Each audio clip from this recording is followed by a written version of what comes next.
வாழைக்காய் இன்னைக்கு வறுக்க போகிறோம். ஒரு ஸ்பூன் மிளகாத்தூள், மஞ்சத்தூள் அரை ஸ்பூனு, ஒரு டேபிள் ஸ்பூனு உப்பு போட்டு எண்ணெய் ஊற்றணும் கடாயில்.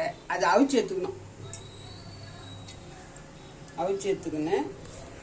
எண்ணெய் 2 டேபிள் ஸ்பூன் எண்ணெய் ஊற்றிட்டு கடுகு போடணும். உளுத்தம்பருப்பு கொஞ்சம், உளுத்தம்பருப்பு ஒரு அரை ஸ்பூன்,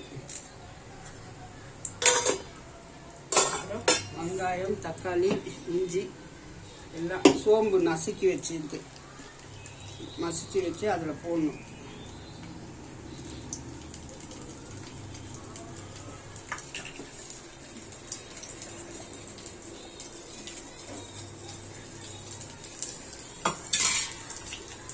கடுகு உளுந்து பொரியணும். ஒரு வெங்காயம், ஒரு தக்காளி, இஞ்சி சின்ன பீஸ் போடணும். பூண்டு போட்டு எல்லாத்தையுமே நசுக்கி அதில் எண்ணெயில் போட்டு வதக்கணும்.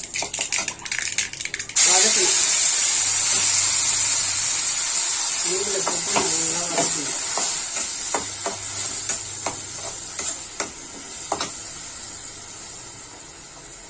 நல்லா வதக்கிட்டு பச்சை வாசம் போகிற வரைக்கும் வதக்கணும்.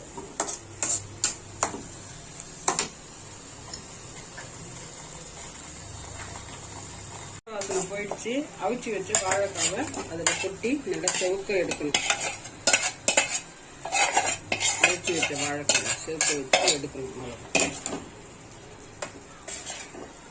செவுக்கணும். ஒரு 10 நிமிஷம் செவுக்கணும்.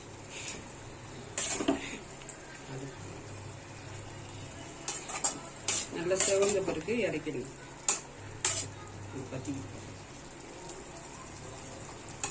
ஒரு ஸ்பூன் எண்ணெய் ஊற்றலாம். அதுக்கப்புறம்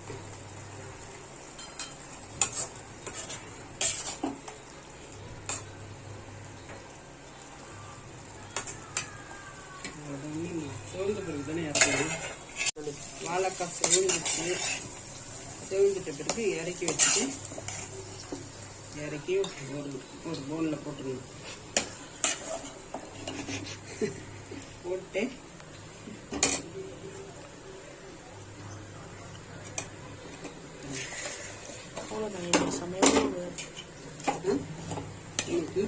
சமையல் ஓடா கொஞ்சம் போட்டு விட்டு அவ்வளோதான் வாழைக்காய் ரெடி.